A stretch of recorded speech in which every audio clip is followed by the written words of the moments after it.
the mariachi music.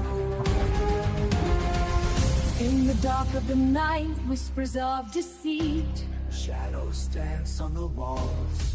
secrets they repeat, a shadowed figure With eyes full of light.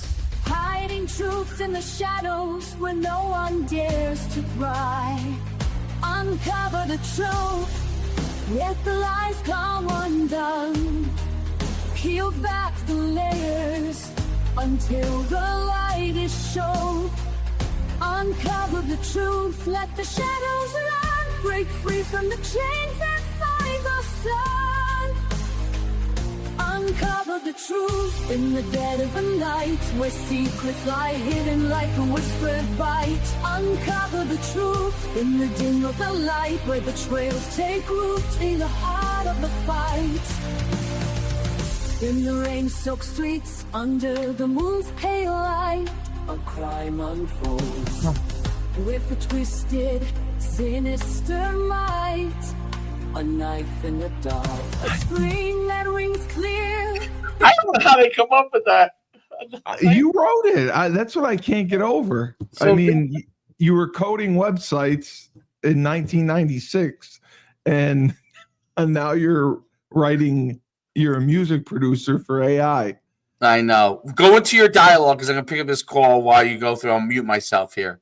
All right, go ahead. Go into Karen Reed update. I will. Go ahead. So this is Bloodlines and Betrayal. I am your host, the best podcast host in the universe, Steve Cully. We are going to begin. First of all, you're either with us or you're against us. We're the best political talk show in all of Massachusetts, all of Vermont, all of New Hampshire, all of Maine, all of Delaware, Rhode Island, Connecticut, and New York. So I wanted to talk on Bloodlines to start. There's an issue with my favorite case. Well, it's not my case, Karen Reed, but it has to do with people involved in her case. As we know, the lead investigator, Michael Proctor, State Trooper Proctor, lost his job due to deplorable, disgraceful text messages found on his phone as he was making fun of Karen Reed.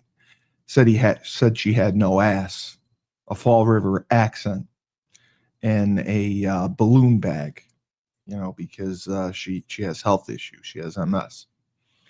So he loses his job, whatever. There's a case that comes up, and it has to do with a man named Miles King. Now, Miles King is not close to Karen Reed. Miles King is not the best person.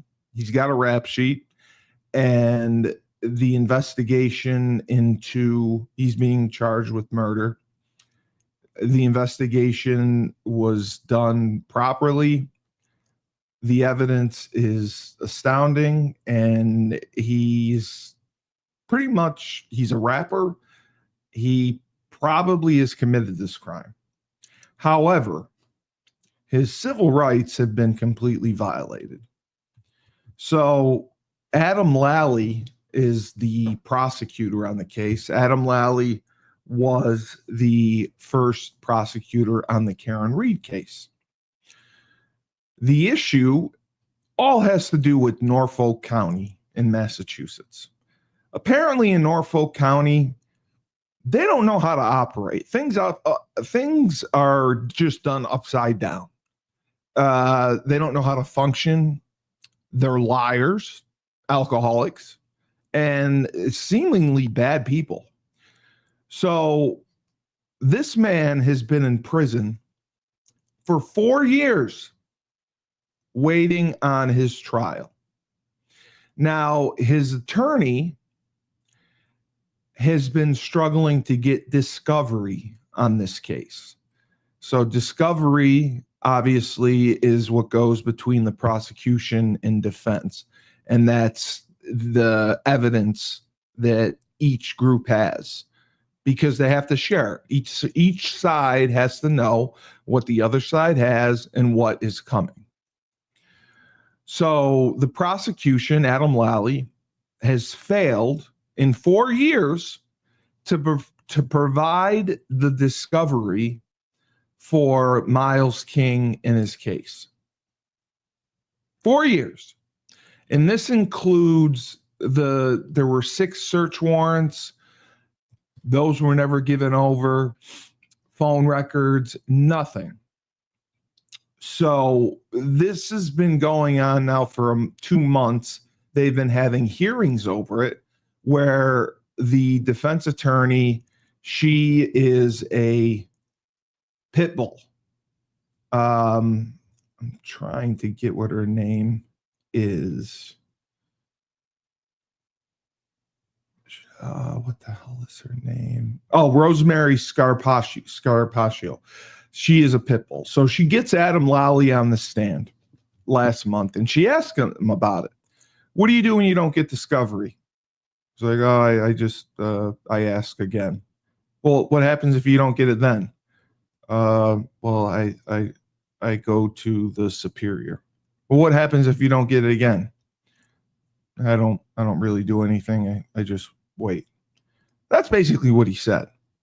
So the judge is getting completely frustrated. Very, very frustrated. So today, on Tuesday, Proctor and Lally were supposed to take the stand again. However, none of this happened because the discovery was not given to the defense, even after being ordered by Judge Krupp to be turned over. None of it happened. So Proctor was supposed to testify. He filed a motion to limit the scope of questioning to the King case because everyone wants a piece of him. Any case that he was involved with, people want his ass. So the judge was completely frustrated at counsel because none of the discovery documents were prepared in a way that could be easily understood. The defense tried to prepare them in a way to show, okay, this is what we have, this is what we need, and this is what we're disagreeing on. Okay? So Scarpaccio, King's attorney, accused the DA's office of dragging its feet when it comes to discovery and releasing information. Now she's filed a motion to have the case dismissed. This is nothing new. The same thing happened in the Karen Reed case. Karen Reed, for over 3 years, Alan Jackson, David Yannetti, they were getting discovery and quote unquote drips and drabs over the years. And they got some of it during the actual trial, which should have caused the case to be dismissed because it's a Rule 14 violation. Rule 14, it has to do with discovery and making sure both parties have it. So Rosemary Scarpaccio just is furious. The district attorney's office and Michael Proctor together have not done their job. They had an obligation, a constitutional obligation, to turn over evidence, and they haven't turned it over. And I'm talking 6 search warrants we didn't get, BRIC information we didn't get, cell phone calls, jail calls from my client when he was in custody. All of those were what we call, as I said, Rule 14 automatic discovery. And we don't get them for 4 years. A judge has given the defense limited access to Michael Proctor's work and telephone records, but they're going to be sealed to the public. So the hearing that happened again, so they had the hearing August 12th. So the judge, is now starting to lean towards the side of the defense. Just because they had this one meeting last week or 2 weeks ago, then they schedule another hearing for the 12th. And Scarpaccio's like, I'm blocking off hours upon hours upon hours for this. We're going nowhere, and it's costing me money. I could be working on other cases, and I'm stuck doing this. So Norfolk County prosecutors have continued disclosing evidence in the case, much of which Scarpaccio claims now is new as recently as July, despite King being indicted in 2021. So this time she gets a boatload of discovery, and it's all new.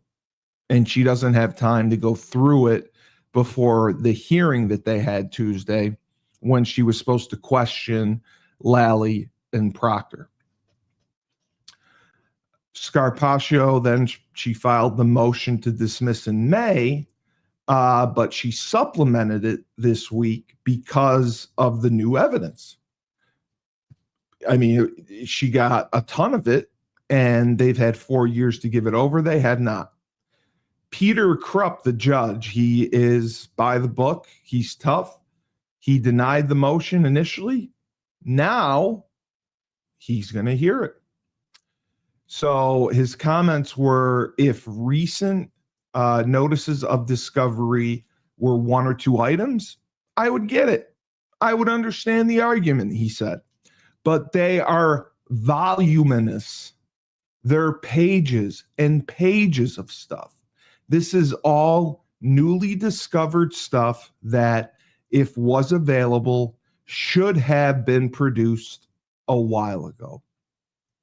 Now Krupp has set another deadline. That's what is so frustrating for me and pisses me off. And I don't live in Massachusetts. I don't have a dog in this fight, but just following it, Massachusetts, these judges just seem to kick the can every time. We'll just move it another month and another month and another month. So Krupp set a September deadline for prosecutors to finish turning over all evidence they have, which will allow Scarpaccio to give him a better understanding of what evidence was turned over late and why she believes it prejudices King, violating his civil rights.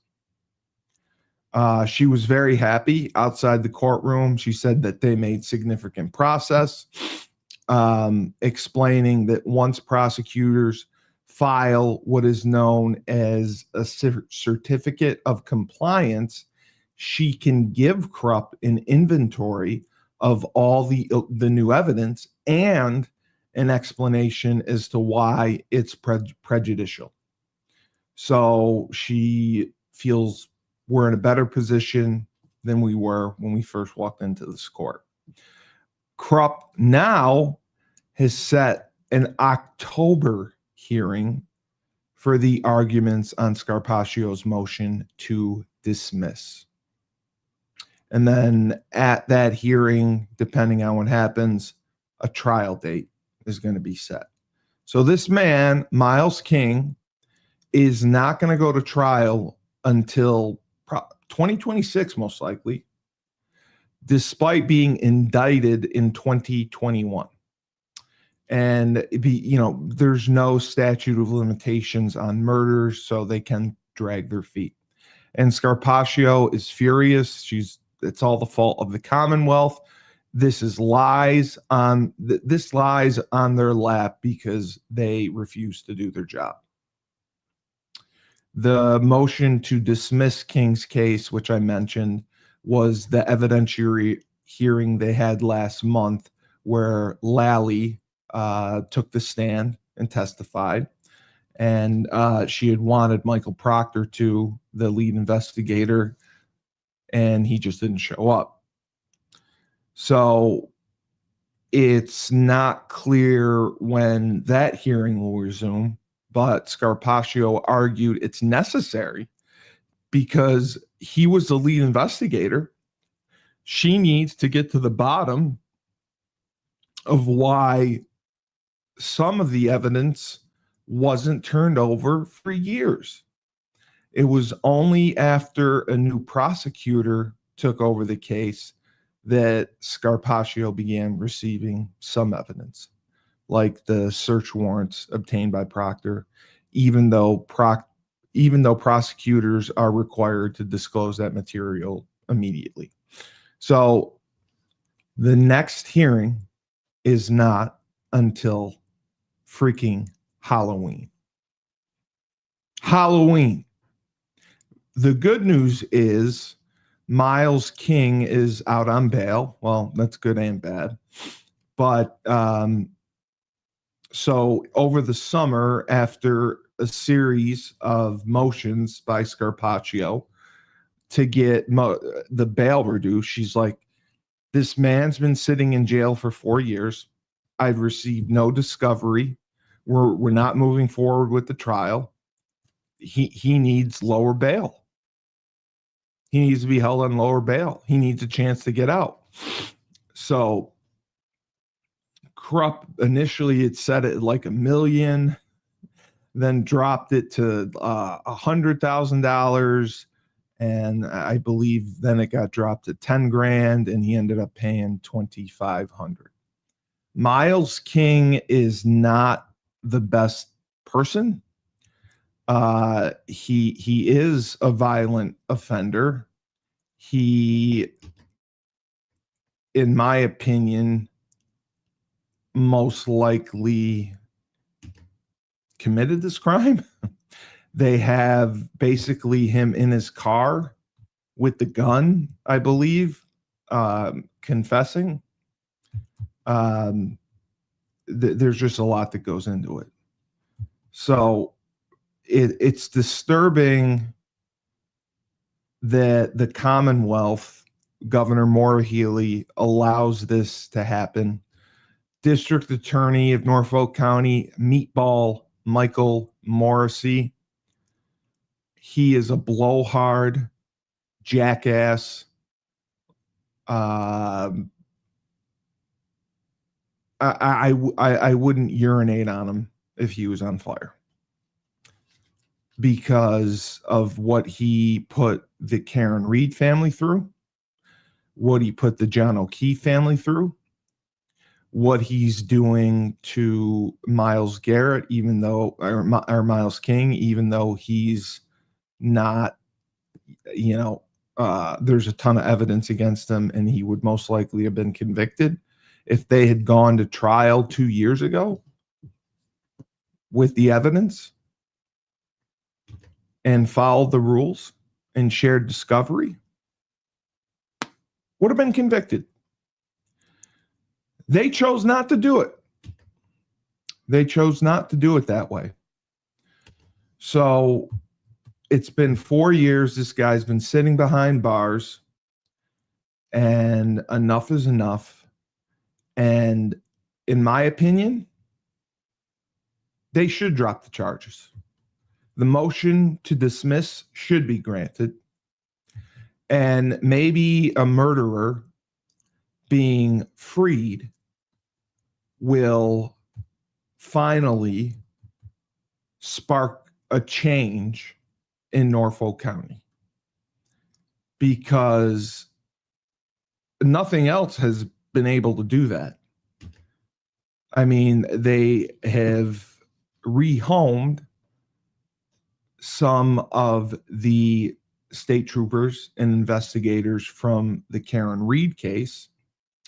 They've moved some of the detectives to different offices, different positions, desk jobs as a result of such misconduct. But Michael Morrissey's got to go. And I believe this is an election year, and I don't see him winning. I don't see him winning. And I know that this is the first time in years that he's actually had some challengers. He's got challengers for his election. He has been on the job forever. He, in my opinion, is a disgrace. He has a burner email account. Yes, the district attorney of Norfolk County has a burner email, which he uses to send professional emails when he doesn't want a record of them being tracked to his work email. He's got a Gmail account, Michael Morrissey.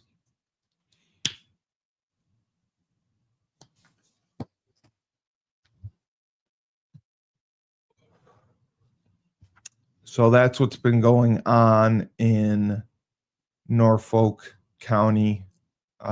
Michael Proctor arrived, and he was heckled as he should be. He is still diligently trying to get his job back, which is even just crazier to me that he thinks that he should be on the job.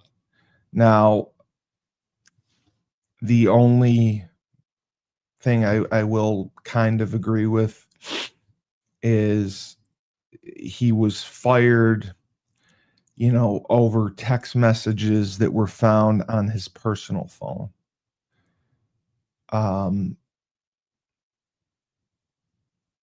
I think anyone's personal phone may contain text messages that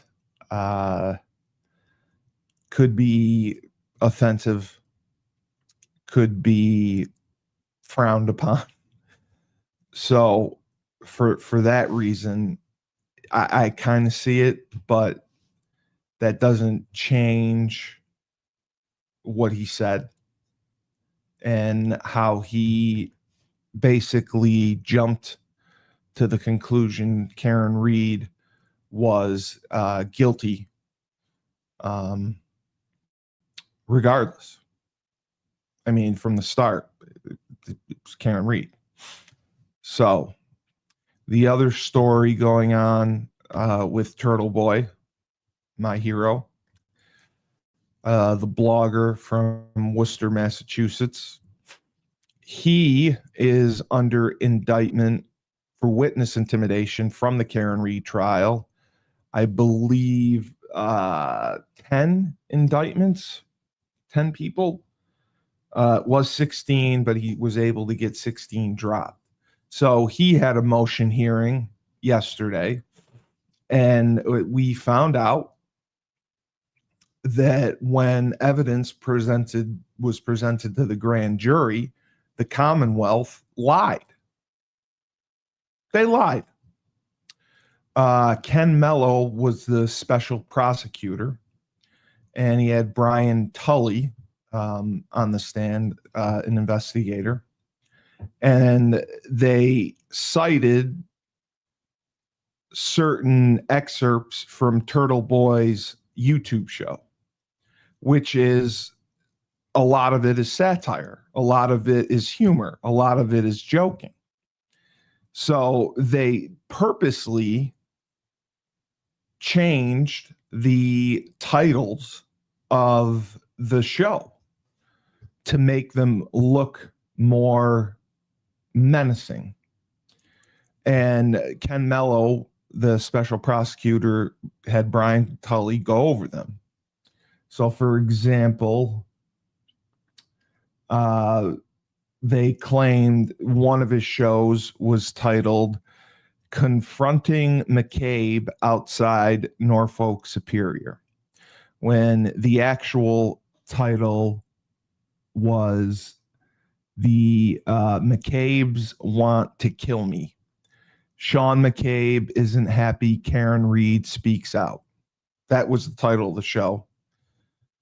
The prosecution presented to the grand jury that, they're confronting McCabe outside Norfolk Superior. Another one, need to go to McCabe's soccer game again, is what they said the title of his show was. When the actual title was Karen Reed Case, Where's Michael Proctor? So this went on and on.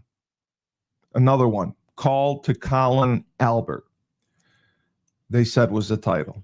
When the title was Amari King wants to fight Turtle Boy, Canton updates, anti-Bev Canone out of control.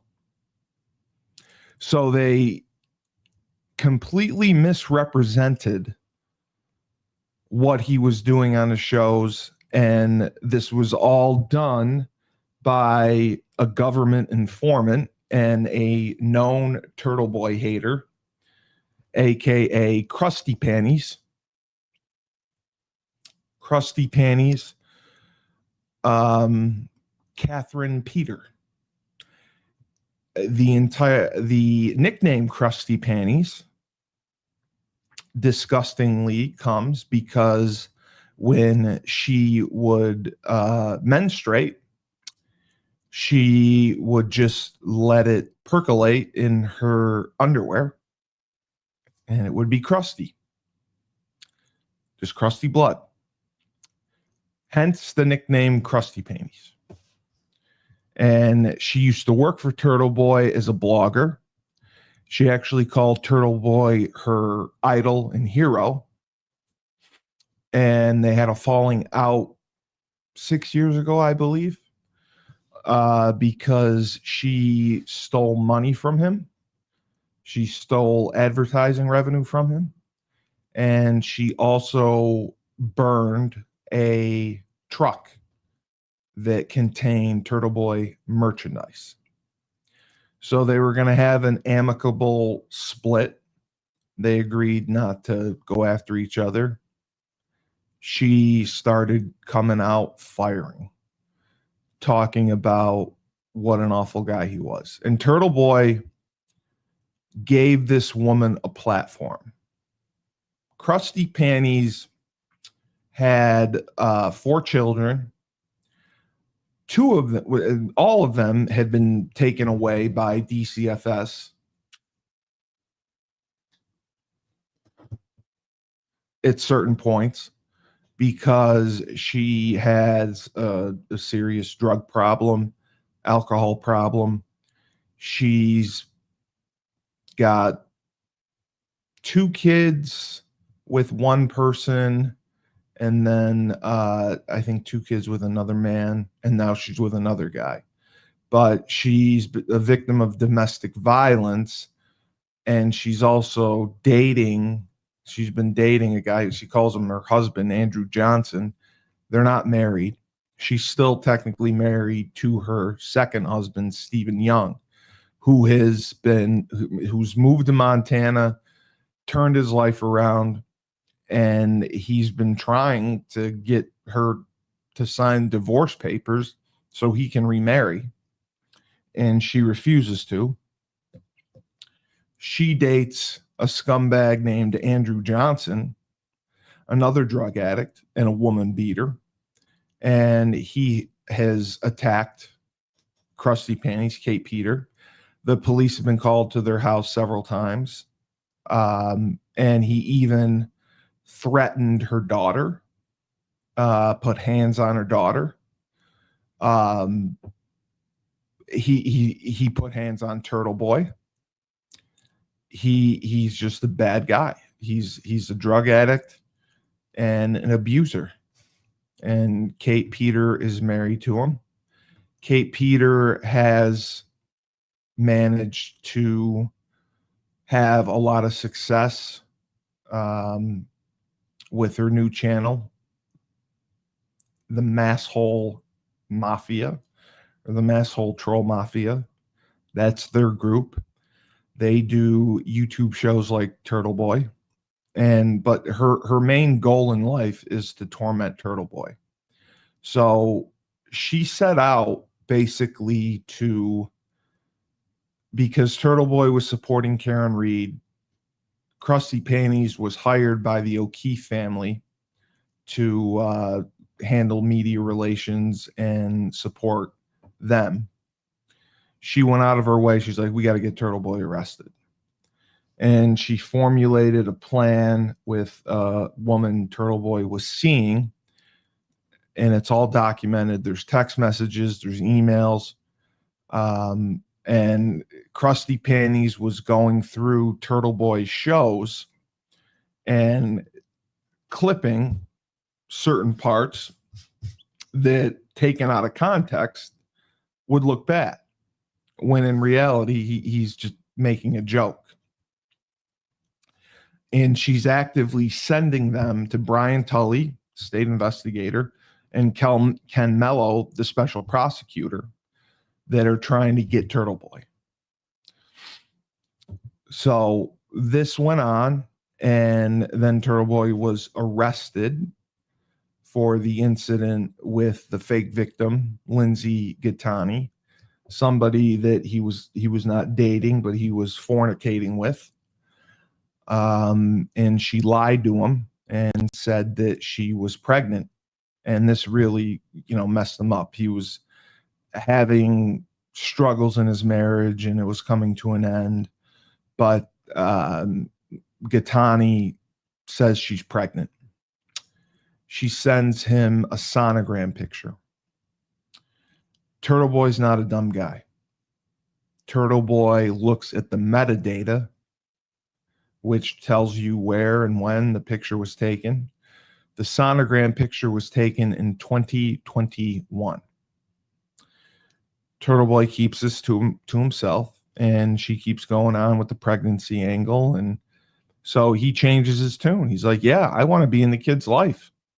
I'm excited to be a dad again. It's a boy. That's great. So she said it was a boy. And he said, I'll support you either way. And so she went back and forth. She wanted to go have an abortion. He took her to the clinic. Nothing happened. And then December 23rd, 2023 is when everything blew up. Ken Mello, Brian Tully, Krusty Panties concocted a plan to have Turtle Boy arrested because the witnesses in the Karen Reed trial were sad. Their feelings were hurt because Turtle Boy was saying things about him on their show that they didn't like. So they said, oh, you got to do something. You got to arrest him. And every single one of them tried to get a harassment protection order against Turtle Boy. Jen McCabe, Jill Daniels. I mean, they all did. And Chris Albert, I believe, did as well. They all got denied because there was nothing that showed Turtle Boy was, you have to be a threat physically. He threatened physical violence. He never did that. They basically went to these hearings and said, I need a protection order because he's talking about me and saying bad things that I don't like. And the judge is like, well, where do you have anything else? Where's the rest of the evidence? And they're like, that's it. I mean, look what he said about me. He called me a fupasaurus. And the judge is like, I can't grant a harassment protection order based on him calling you a fupasaurus. He has a First Amendment right for free speech.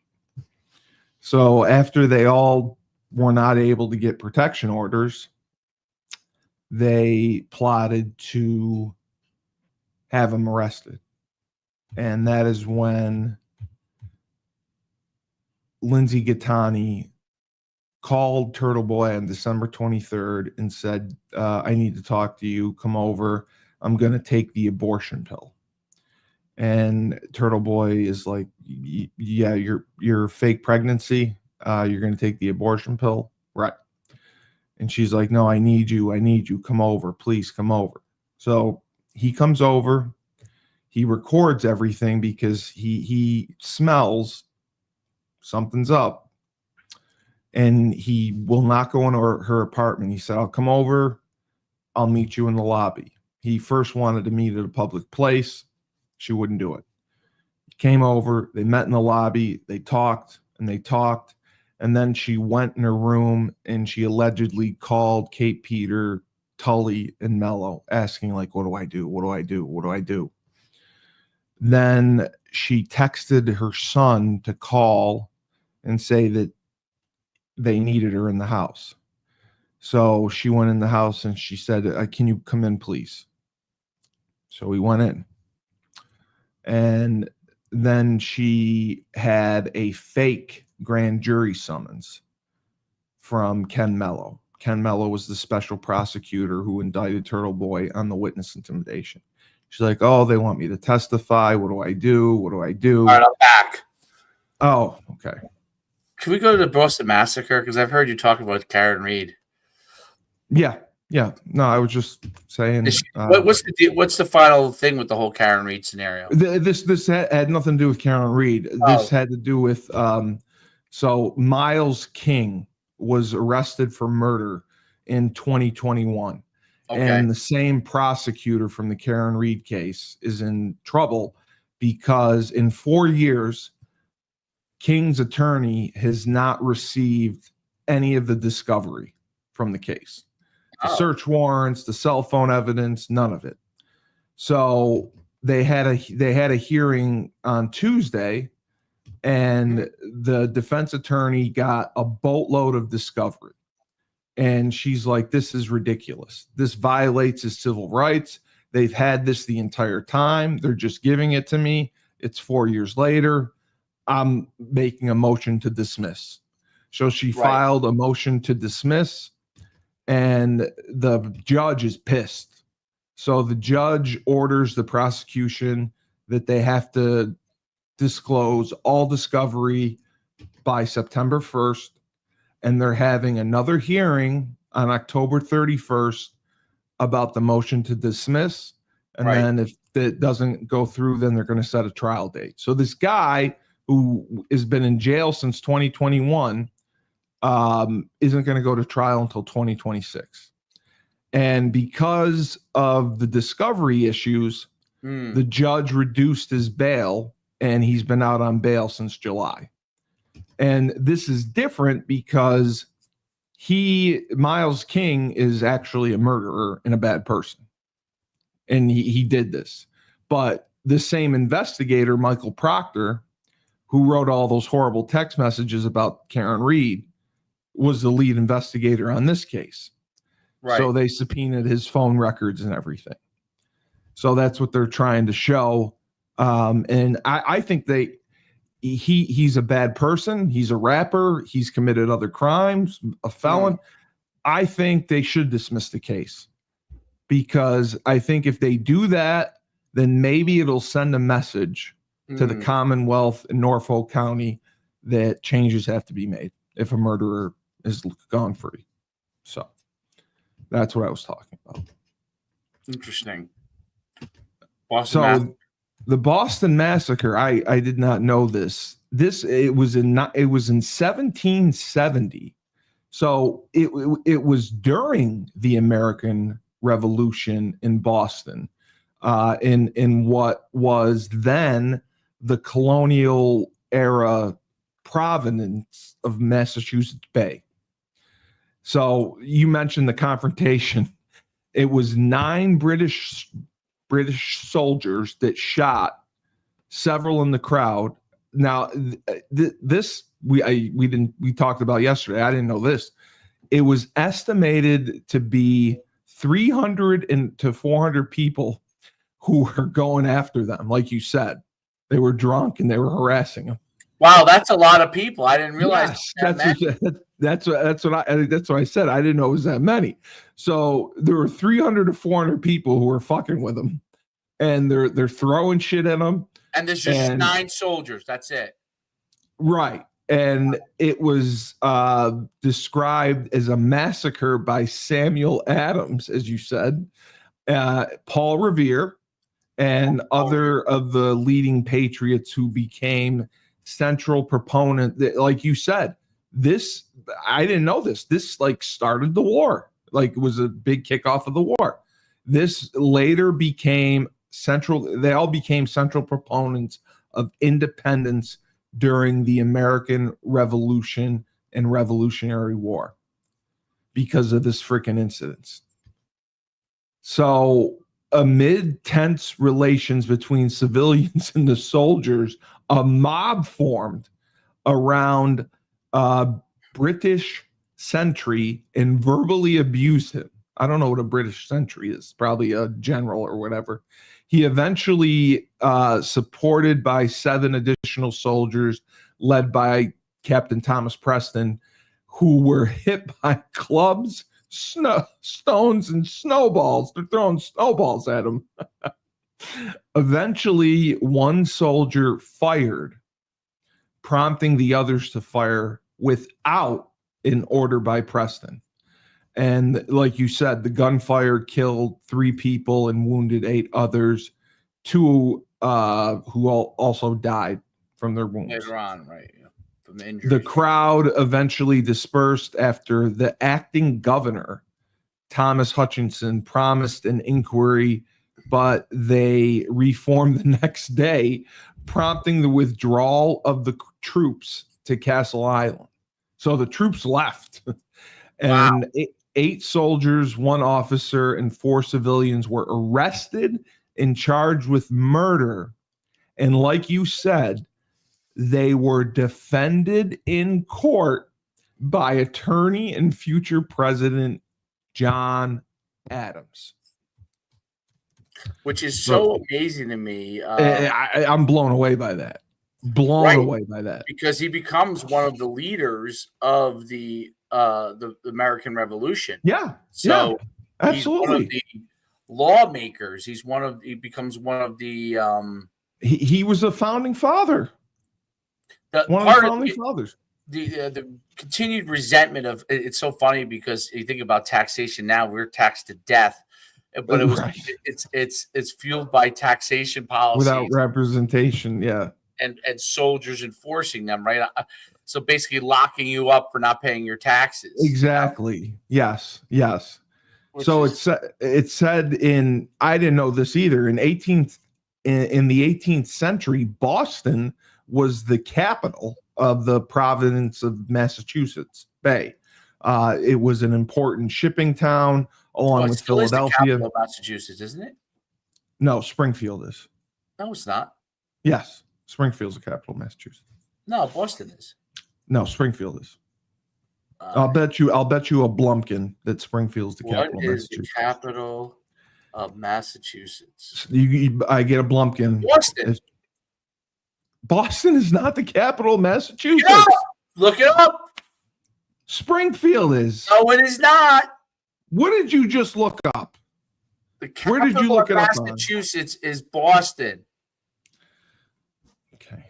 You're not. Can't challenge me on history. You are wrong. It is Springfield. It is not. Or maybe am I thinking of Springfield, Illinois? Look it up. It's Boston. Thank you.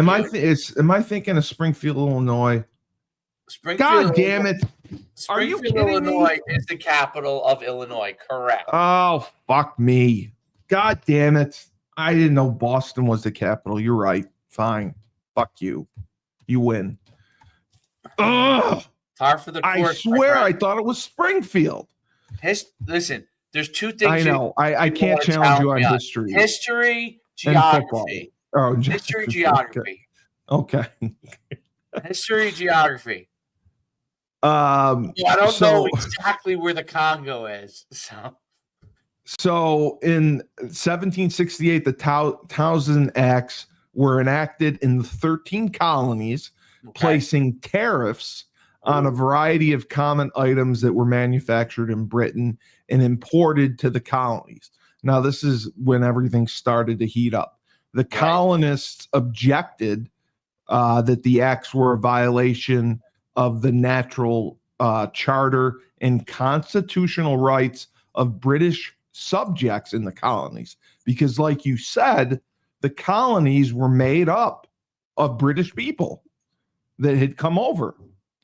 So the Massachusetts House of Representatives began a campaign against the acts by sending a petition to King George III asking for a repeal of the Townshend Revenue Act. And they called for a boycott of merchants importing the affected goods. So it's getting hot in Mass. It's really starting to, like, there's violence, there's protests, there's a ton of stuff going on. Boston's chief customs officer, Charles Paxton, wrote to Hillsborough for military support because the government is as much in the hands of the people as it was of the time of the Stamp Act, which you mentioned. The Stamp Act pissed a lot of people off. That's what really pissed John Adams off. Yes. And then Commodore Samuel Hood sent 50 gun warships to the Boston Harbor in May of 1768. And on June of 1768, customs officers seized the Liberty, a sloop owned by leading Boston merchant John Hancock, on allegations that the ship had been involved in smuggling. So the Bostonians, who were already angry, they had been impressing local sailors. That's when they really began to riot, and like people were scared. Customs officials fled. Massachusetts was considered in a total, like, unstable state of affairs, which I had no idea that, like, Boston was so volatile during this time. Right. Yeah. So there's a ton going on, and then the newspaper articles just keep gassing it up. It chronicled the clashes between the civilians and the soldiers in Boston, feeding tensions. And as we all know, what does the media do? It sensationalizes and exaggerates. So, and that's exactly what they did. So now this is another huge moment. Tensions rose tremendously after Christopher Sider, an 11-year-old kid, was killed by a customs employee in 1770. Christopher Snyder, his death was covered on the Boston Gazette, and his funeral was described as the largest in the time of Boston.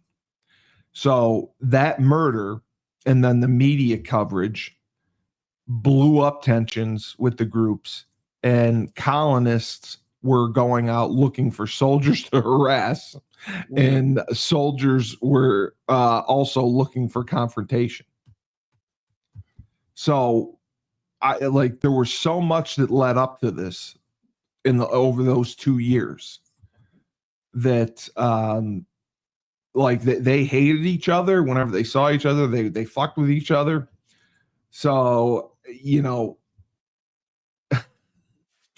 a wigman's apprentice who was 13 years old, named Edward Garrick, called out to Captain Lieutenant John Goldfinch, accusing him of refusing to pay a bill due to Garrick's master Goldrich had settled the account the previous day and ignored the insult. Private White called out to Garrick that he should be more respectful to the officer. This is a 13-year-old kid they're yelling at, and the two exchanged insults. So the 13-year-old starts poking. He's poking the captain lieutenant in the chest. And Yeah, with his finger. And so the Private White left his post, challenges the kid, and then strikes him on the side of the head with a musket.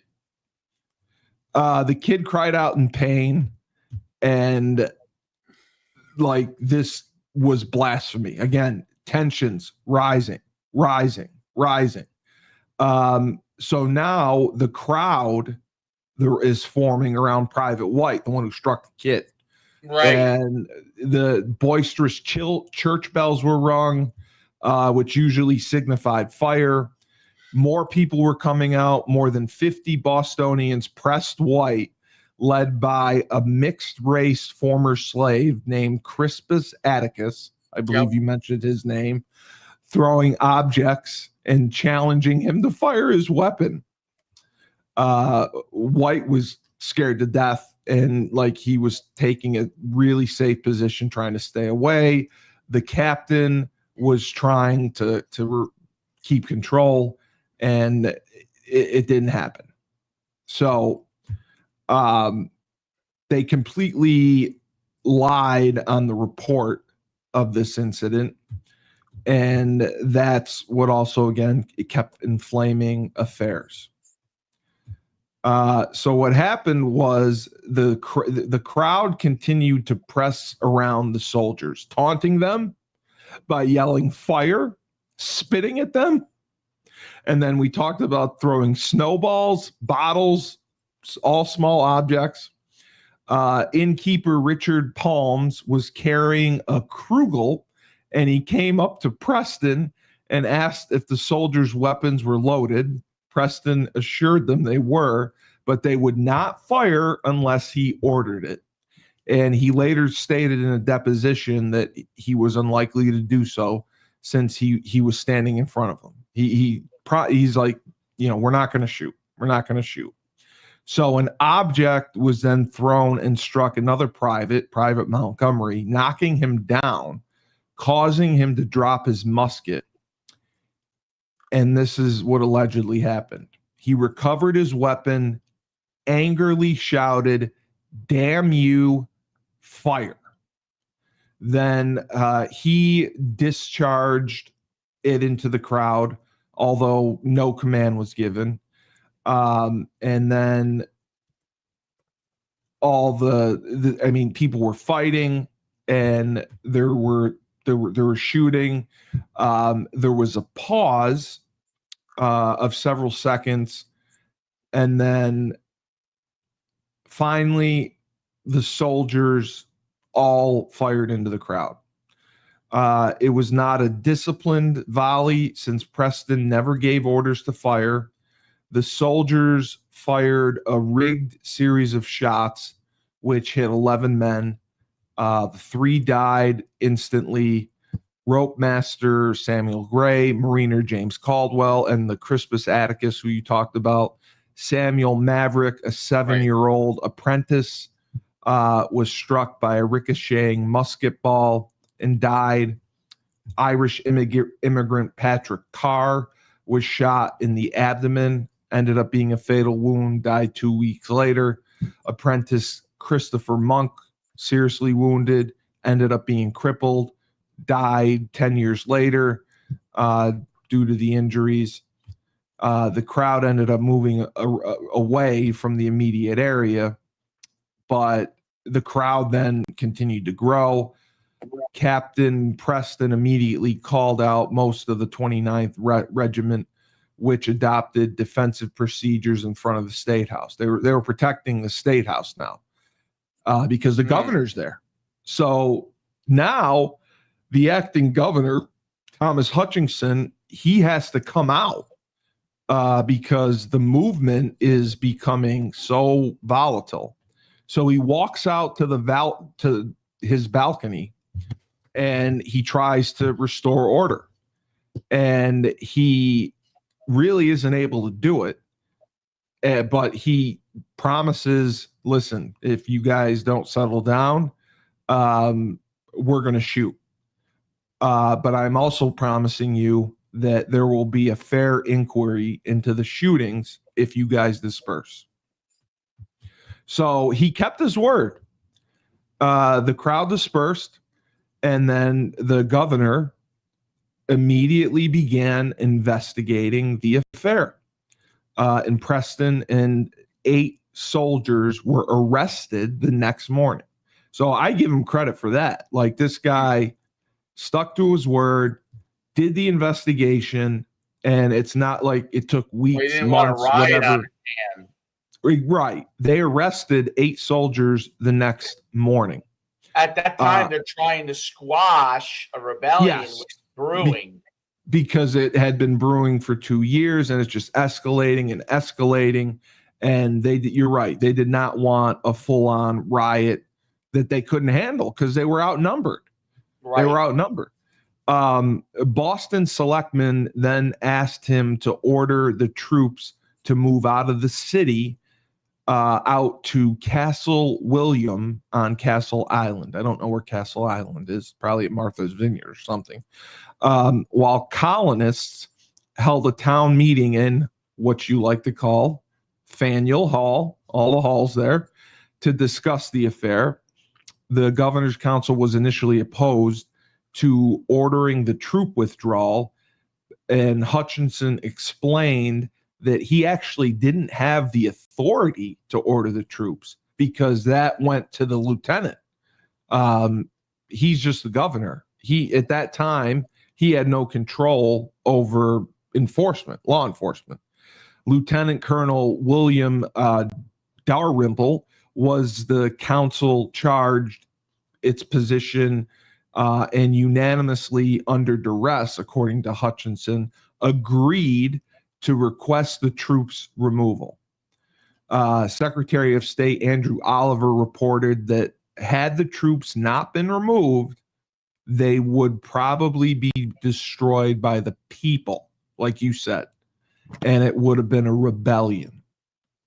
It said the people would have outnumbered them and destroyed them, regardless of the guns. So they were transferred to the island. And then in the days after this, now, it's still crazy because it happened back then and it happened today. The propaganda battle started between the Patriots and the Loyalists in Boston with the media. You know, they were publishing pamphlets, and they were each telling different stories. They were each trying to control the narrative. And they were actually publishing this news in London to try to make, the colonies look bad. The Boston Gazette's version of events, for example, characterized the massacre as part of an ongoing scheme to quell the spirit of liberty. And it harped on the negative consequences of quartering troops in the city, which I kind of agree with. Like, if there's military troops in your city or town, isn't that's going to raise tensions? Like, that's going to make people nervous, right? Sure. It's going to increase stress. So there's, everyone disputes kind of how everything happened. And the media was in a frenzy for days and weeks and days and weeks. So the investigation goes on. Depositions take place. They have 90 depositions taken after the event. And it included accusations that the soldiers sent by Captain Preston had been deployed with the intention of causing harm, which he categorically denied. And, several people had said that they asked him, he's like, nobody's going to shoot unless I give the order. I'm not giving the order to shoot. And, they did this trying to minimize the interest and impact of the jury pool. City leaders held back by local distribution of pamphlets, but they sent copies to the other colonies and to London to tell them the truth, where they knew that the depositions were headed, which Governor Hutchinson had collected. So this is how news was done. I mean, there was a paper and they printed these pamphlets, and that's how they spread everything. Hutchinson, all his depositions were eventually published in a pamphlet entitled A Fair Account of the Late Unhappy Disturbance in Boston, and draw mainly from the depositions of soldiers. Its account of the affairs sought to blame the Bostonians for denying the validity of parliamentary laws. It also blamed the city's citizens for lawlessness preceding the event, and claimed that this was a planned ambush. So that blows my mind. And then the trial happens. Okay. So the part. Okay, so John Adams, like you said, he represents this Captain Preston and the soldiers, and Right. he goes, the part I took in defense of Captain Preston and the soldiers procured me anxiety and obliquity enough. I don't know what that means. That's probably a 17th century word. It was, however, one of the most gallant, generous, manly, disinterested actions of my whole life, and one of the best pieces of service I ever rendered my country. Judgment of death against those soldiers would have been as foul a stain upon this country as the execution of the Quakers or witches anciently. As evidence was, the verdict of the jury was exactly right. This, however, is no reason why the town should not call the action of that night a massacre, nor is it an argument in favor of the governor or minister who caused them to be sent here. But the strongest proofs of danger standing, it proved the danger of standing armies. So that was John Adams' quote, and that's why he represented him. The government was determined to give the soldiers a fair trial, so there could be no grounds for retaliation, and the British moderates would not be alienated. The trial of the 8 other soldiers, so they tried the captain, then the other soldiers.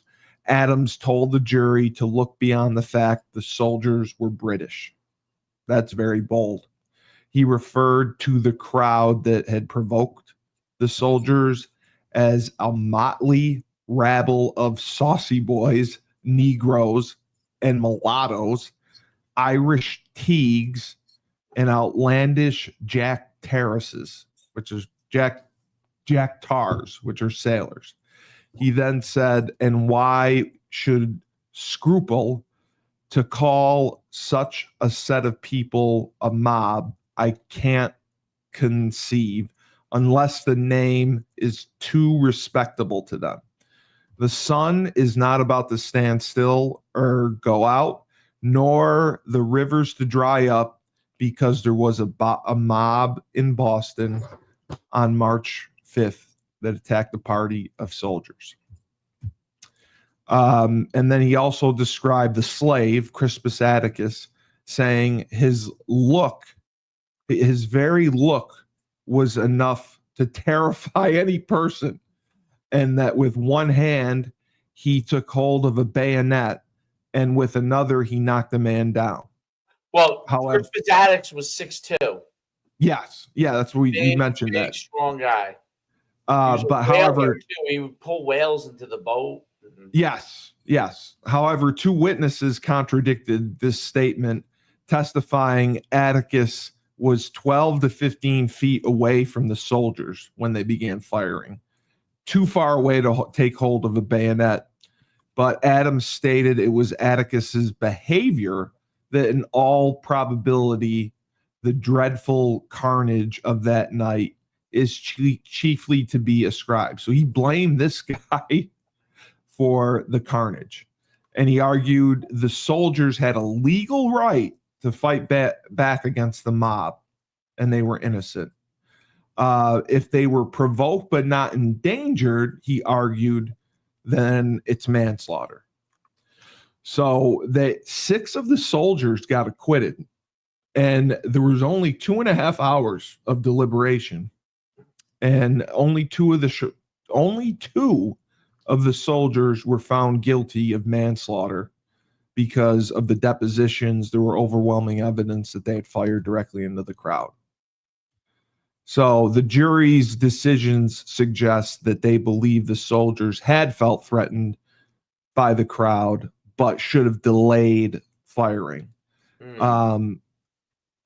And, you know, the convicted soldiers pled benefit of clergy, the right to a lesser sentence for a first offender.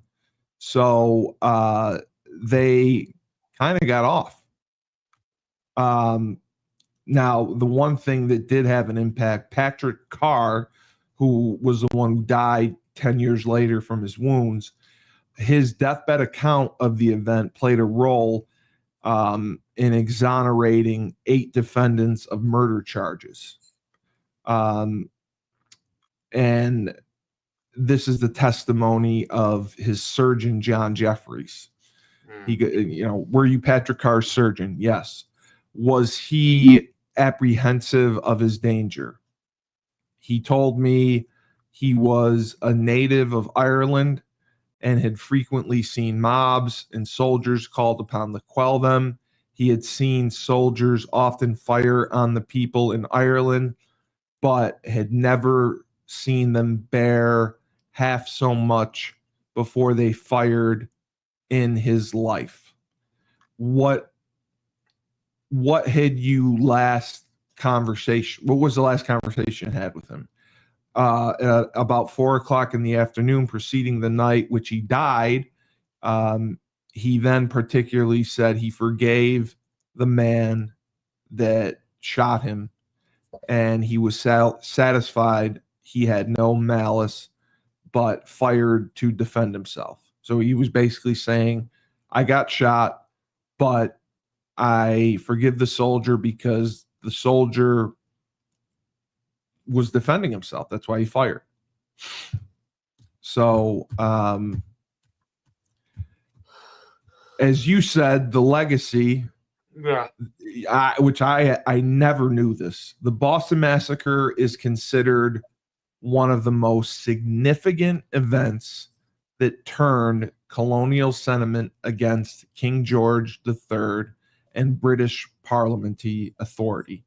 John Adams wrote that the foundation of American independence was laid on March 5th, 1770, when this happened. And Samuel Adams and other patriots used annual commemorations, Massacre Day, to encourage public sentiment towards independence. And Christopher Monk was the boy who was wounded in the attack and died in 1780. And his memory was honored as a reminder of British hostility.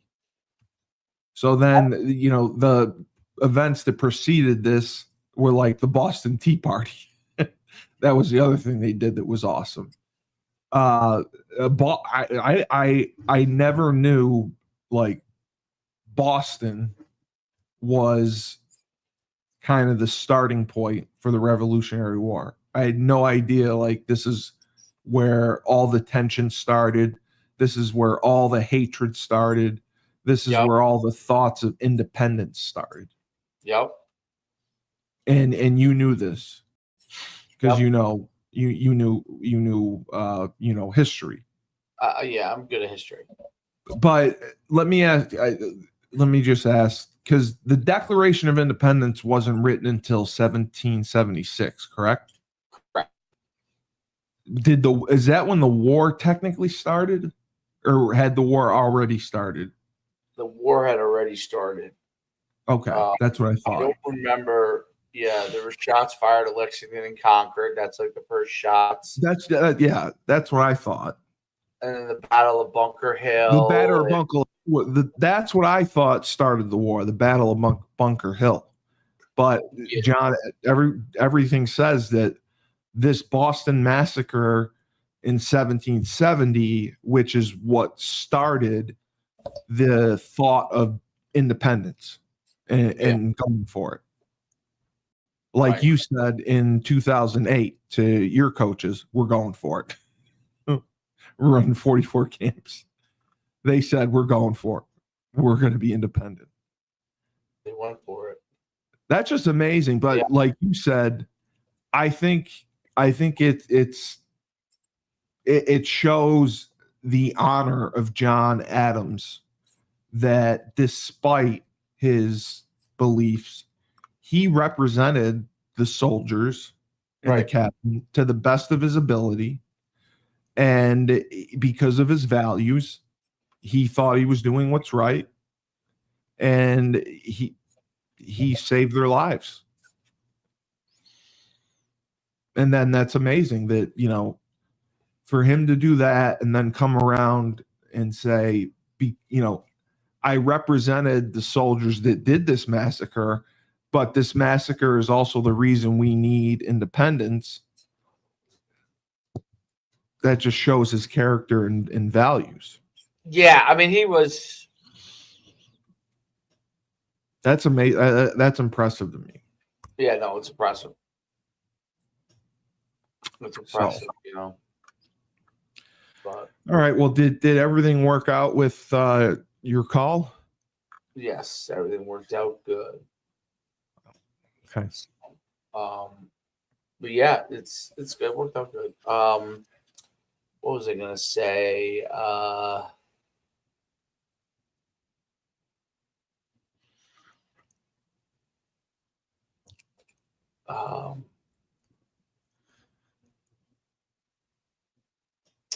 What was I going to say? The most interesting thing about the Boston Massacre is how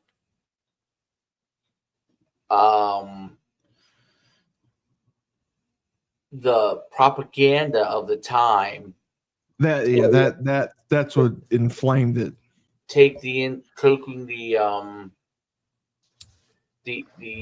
incidents of what happened and being able to get it around the rest of the colonies and the world, and gain empathy when information was so slow back then. So it's amazing how Sam Adams was able to make a machine out of it. Paul Revere made a machine out of it and was able to rally revolution. It's amazing how things like that. There was no social media, that was like the first viral that was a news cycle. Yeah, that was the viral moment. Boston Massacre is the first, and then big viral moment, and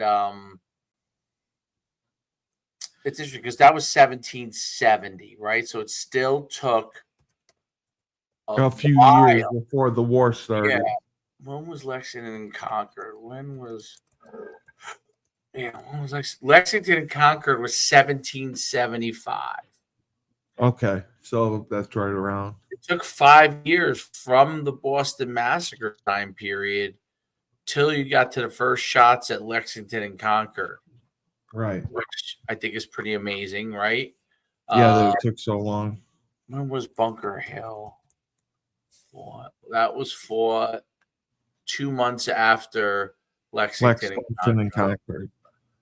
And then when was the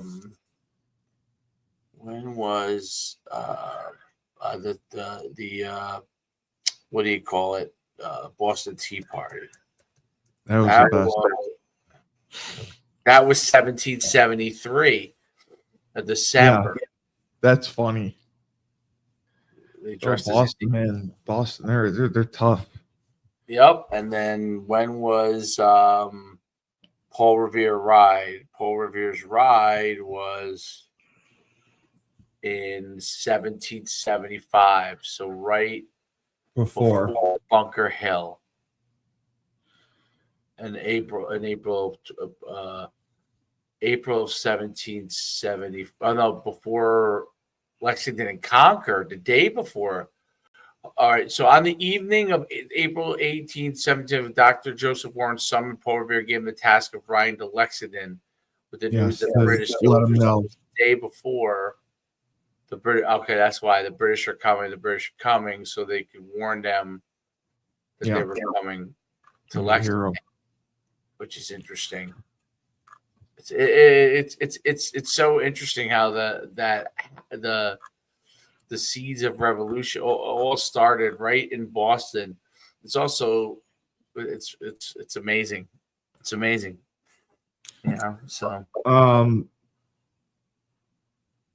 So Frank wanted to do Rebel. Do you mind if I do a Rebel with him tonight?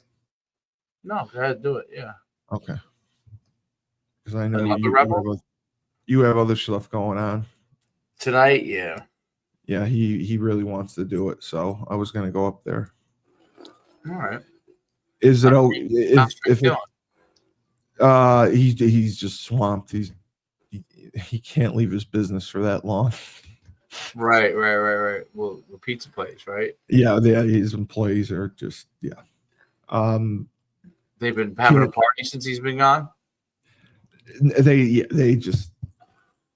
They're dumb, and Frank works like a maniac when he's there.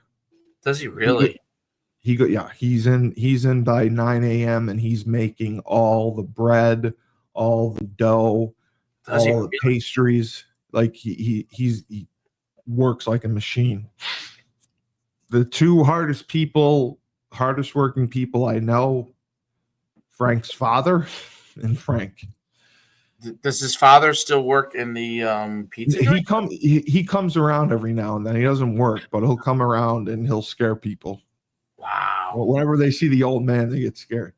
I told you the story about Woodstock with him. Right.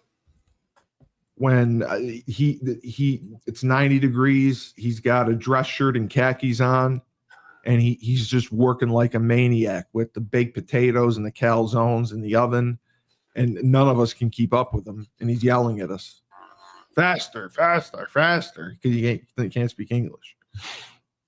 That's crazy. That's absolutely crazy. Yeah, so Frank's gonna catch up on that, but he did want to do a Rebel. So I was gonna go up there, and then there's some high school games on I was gonna catch. There was a high school game on yesterday, I think, or 2 days ago. Yeah, there was. Yes. Yeah. Julius told me it was Milton, I think. Yeah, Milton. Milton lost, I guess. Milton Julius has some kids there. Does he? Yeah.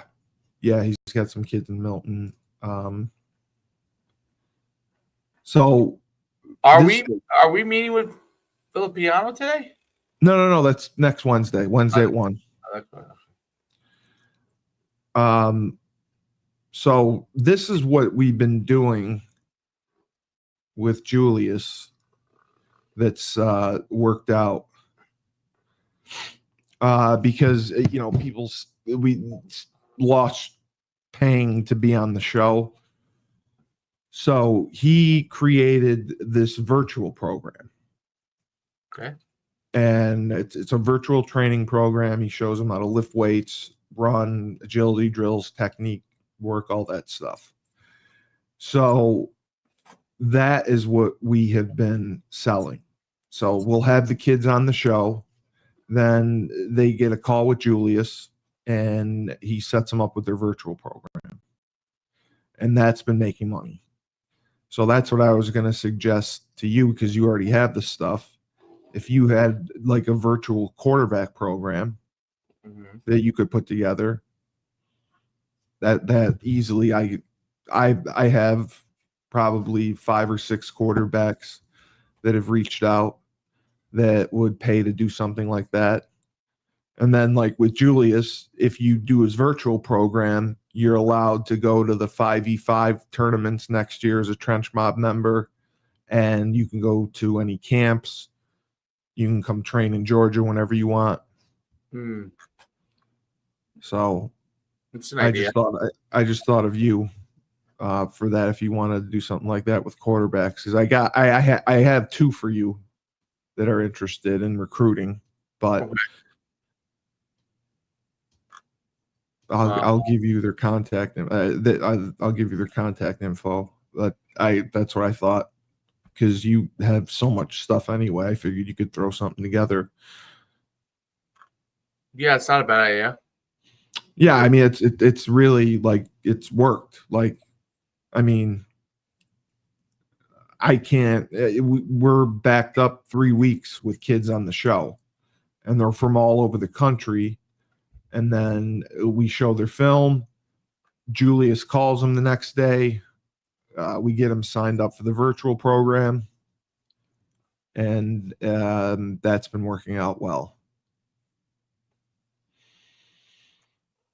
Very cool. So okay, so yeah, I'll think about that. yeah, I just thought, because you work with quarterbacks and you know what to do, that you could throw something together. And I've already talked to a few who are, I got to pass on to you for recruiting, but they would probably do the training. Right. Okay. All right, that sounds good. All right. So yeah, I'll text you. I'm gonna go up to Frank's. Do you mind us doing it on your channel, or do you want? No. If you want, I'll set it up for what time. All right, yeah, just set it up. I'll text you probably 8, but I'll text you. All right, text me. Sounds good, bro. Great job. Great show. Great numbers. All right. Take care. All right, man. Have a great day.